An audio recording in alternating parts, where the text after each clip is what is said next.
வணக்கம், இது உங்கள் சிவி ஜோன் சொல்லர். எப்படி இருக்கீங்க? இப்போ பார்த்தீங்கன்னா பிக் பாஸ் அந்த ஒரு அதிரடியான டாஸ்க், சூப்பரான ஒரு டாஸ்க், கொஞ்சம் பாட்டு கொஞ்சம் பாயிண்ட்டு, இந்த டாஸ்க்கை வந்துட்டு கொடுத்தாரு. வெயிட் பண்ணுங்க, நீங்கள் பாடின பாட்டில் வெளியே வந்து மழையை பெய்ய ஆரம்பிச்சிருச்சு. மழை முடிஞ்சதுக்கப்புறம் உங்களை நான் கூப்பிட்றேன், அப்போ வந்து நீங்கள் ஆக்டிவிட்டி ஏரியாவுக்கு வரலாம் அப்படி மாதிரி சொன்ன உடனே இவங்கெல்லாம் அவங்கவுங்க வேலையை பார்க்குறாங்க. திடீர்னு பார்த்தீங்கன்னா நம்ம விஜய் பார்வதிக்கு சுச்சு வந்துருச்சு. அஜ்ஜோ, என்ன பண்ணுறது இப்போது? அங்கே வேறு வந்து அப்படியே ஸ்ட்ரெயிட்டாக போக முடியாது, ஏன்னா அவங்க கீழே டாஸ்க் பண்ண சொல்லணும்.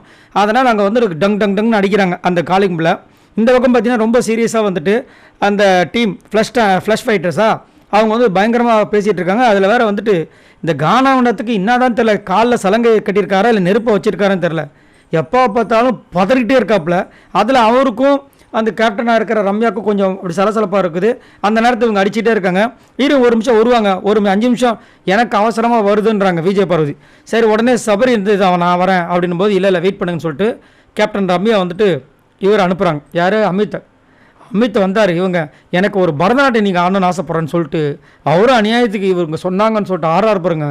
அந்த ஸ்போர்ட்டிவ்னஸ் உண்மையிலே சூப்பர். அவ்வளோ ஹைட்டுக்கு அவ்வளோ அந்த உடம்புக்கு பரதநாட்டியத்தை இந்த பொண்ணு கூட சேர்ந்து அந்த இந்த பாட்டு ராரா சரசுக்குறாரா அந்த பாட்டுக்கு 2 பேரும் டான்ஸ் ஆடி அவங்க ஆடி நம்ம பார்த்துருக்கோம். ஆனால் இவர் ஆடி நம்ம பார்த்ததில்ல, அநியாயம் பண்ணி அதுக்கப்புறமா பாத்ரூம் போனாங்க. போகிறதுக்கு முன்னாடி டென்ஷன் ஆகிட்டாப்புல, ஸ்ட்ரெஸ்ஸுப்பா அப்படின்ட்டு போனார். ஆனால் அவங்க சொன்னாங்கன்னு செஞ்சார் பார்த்தீங்களா, அது நம்ம கண்டிப்பாக ஆட்ஸ்அப் சொல்லி ஆகணும். பரதநாட்டியம் எனக்கு வராதுமா அப்படின்னு சொல்லலையே, எது வந்தாலும் ஸ்போர்ட்டிவாக பண்ணுறாரு. அதனால தான் அமித் எல்லாருக்குமே பிடிக்குது. பட் ஓட்டு தான் வரமாட்டுது, என்ன பண்ணுறது? உங்களுக்கு இதை பற்றி என்ன தோணுதுன்ற சொல்லுங்கள். பாய் நண்பர்கள்.